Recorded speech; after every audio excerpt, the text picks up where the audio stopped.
With WoW Classic having just turned 1, and me now having just got my 4th level 60, I thought it was about time that I did my top 5 list for the best dungeons in Classic WoW. Now, this list is looking at the dungeons not only for their gold making purposes, which I know is the premise for most of my videos on this channel, but also how they feel to level in, whether you're excited to go and do the dungeon, how impactful it is in the lore for that dungeon, and basically absolutely everything that you can possibly look at for whether a dungeon could be considered a success or a failure. So this is going to be somewhat divisive. This is my opinion and I will explain my opinions, but it may differ to yours and that's absolutely fine, but I do hope you stick around and enjoy the video anyway. So let's dive into it.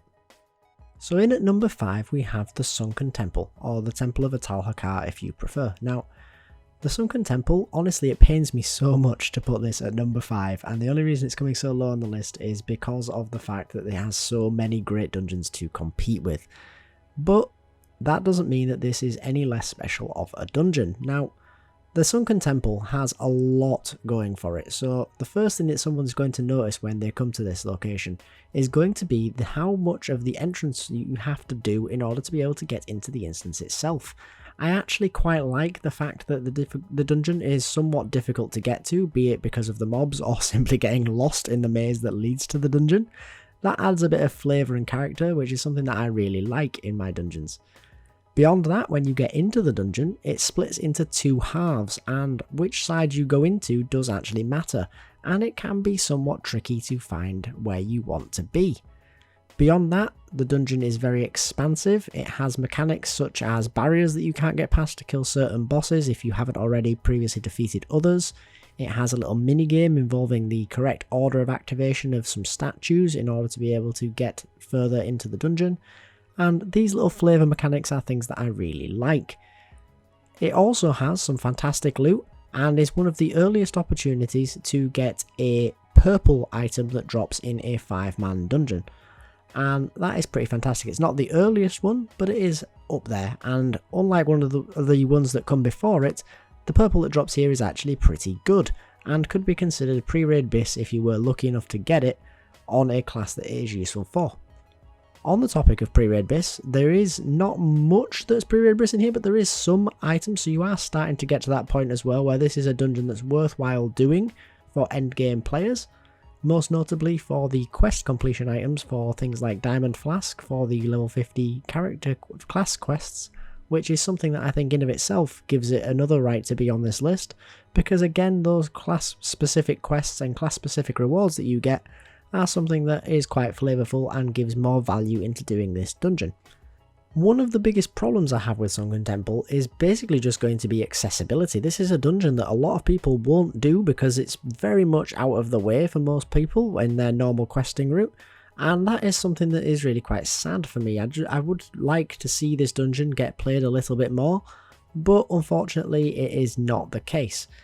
Beyond that, the dungeon itself does have a lot of learning requirements in terms of the routes and the activation orders of the statues, and as a result that just puts a lot of people off, and that's one of the main reasons why it's coming in at number 5 on this list.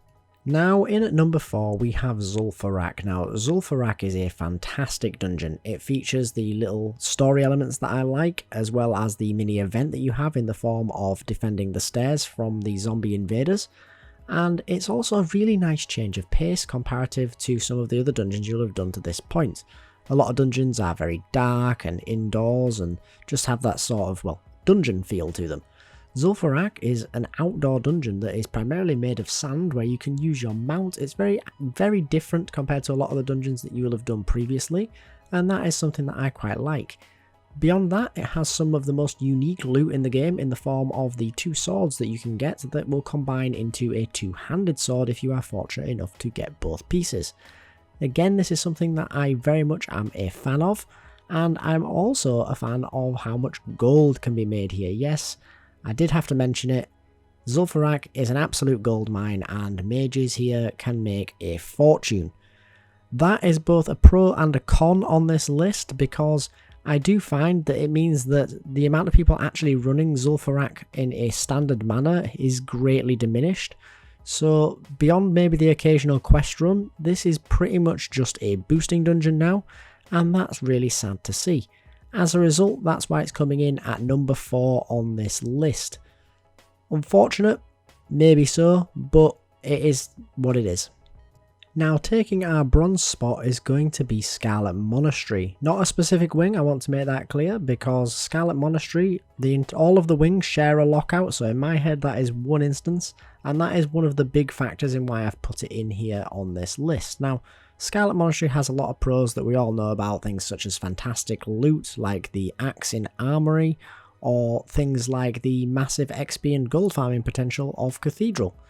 But what I really like about Scarlet Monastery is the fact that every wing of the dungeon is quite short, so it can be completed quite easily, it's very accessible, and it's a lot of fun. It does also span a large array of level brackets, and as a result can be done anywhere from your late 20s up to around about the level 40 mark, which is pretty fantastic for a dungeon.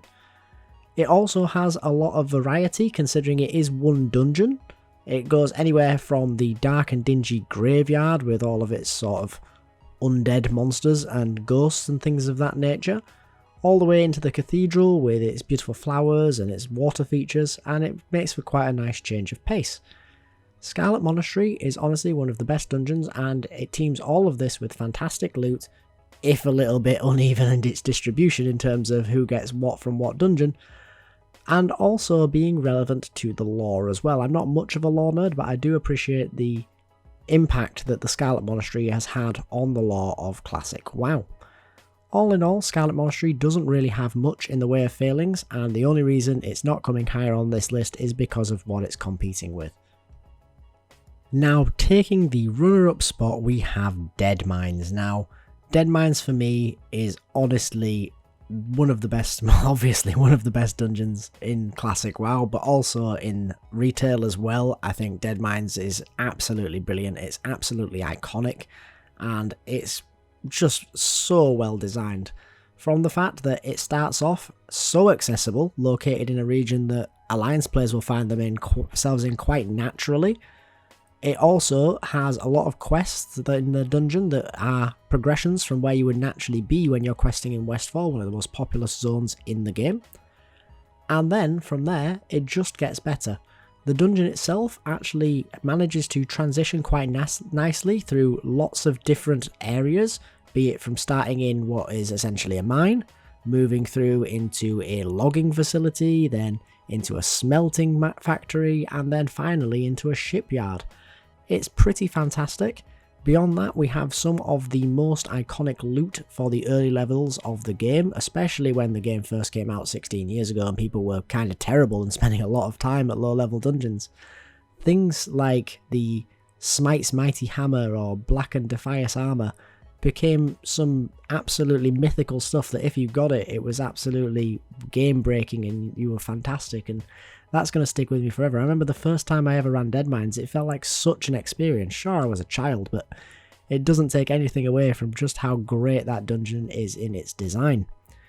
Beyond that, again, we've touched on lore. The lore of the Deadmines is quite extensive for a low-level dungeon, and it's something I'd actually recommend looking into because it's one of the few dungeons where you really question whether you are actually the hero or the villain. So if that's something you're interested in, I would really recommend that you look it up. Now, beyond that, Deadmines is truly fantastic in terms of its gameplay design, in that it is the appropriate length a dungeon should be. It is not so short that it feels pointless going out of your way to do it, and not so long that it feels like it's an all-day event you have to plan for many hours in advance. All in all, I'd say that Deadmines doesn't really have any failings whatsoever, and if it weren't for the massive standard set by our number one, it would be number one itself. But alas, our number one, it had to be, it's Blackrock Depths. Now, Blackrock Depths is just fantastic. It is an absolute masterclass of design, and I'm going to tell you why. So let's start off with the sheer scale of Blackrock Depths. Now, Blackrock Depths is absolutely huge. There are over 20 bosses in this dungeon, and if you were to go and try and complete the entirety of Blackrock Depths, clear all the trash and all of the bosses, I'm not even sure it could actually be done, because the trash is probably going to naturally respawn inside the same instance lockout, before you've completely cleared every single mob in the dungeon. Now, that is quite divisive. Some people like a short dungeon and some people like a large dungeon. Personally, I like the idea that there is the mix of the two.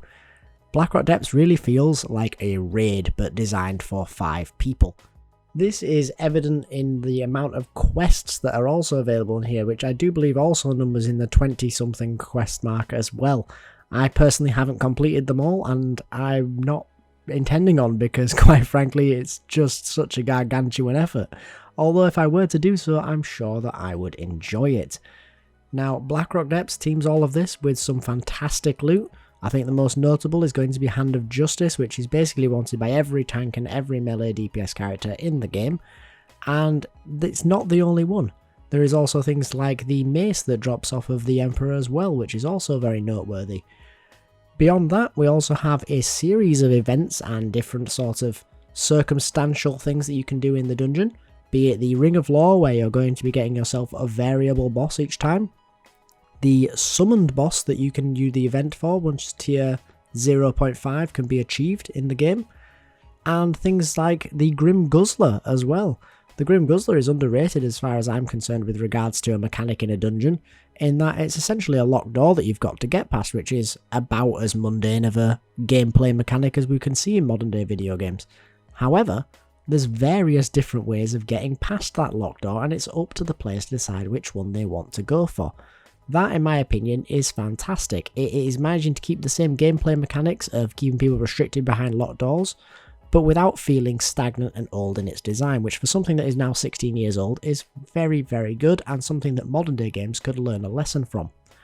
Beyond that, we've got fabulous gold making potential inside of this dungeon, be it from pickpocketing, or mining the dark iron, or disenchanting boss drops. There's loads of ways to go. And the ultimate winner for me, however, is going to be the actual structure and design of the dungeon. The dungeon is laid out in such a manner that if you were to try and achieve everything in a single run of this dungeon, you're going to be running all over the spot, trying to go back and forth and covering the ground that you are going to need to recover in order to accomplish the completion of another quest. And that is something that is fantastic in my opinion, because it encourages you to come back and do the dungeon again. Now, I'm given to understand when the dungeon was first designed, it was designed in a manner to be completed once in a massive gargantuan effort. But quite frankly, that is something that I'm skeptical about when I've read about it, because why would they bother with things such as the quests that require multiple runs, or the quests that require you to get a key? Because obviously if you're unlocking a key, you're going to want to use that key, and that's going to require a second run. But I digress.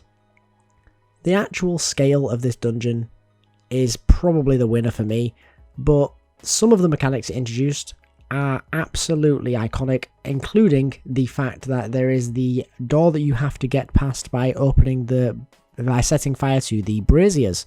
This mechanic was incredibly pug crushing back in the day because people are terrible at looting and right clicking apparently. Things like that are what make this dungeon absolutely iconic to me, and it is by far and away my favourite dungeon to run in the game, and probably the dungeon that I have ran the most, which is saying something given the sheer size of the dungeon. But that's going to about wrap it up for me today, guys. I do hope that you enjoyed my breakdown of my favourite dungeons in the game and why I believe that they should be ranked so. If you did, then please do let me know down below, or if you disagree, let me know with that too. But as always, guys, thanks for watching, and I hope to see you in the next one. Later.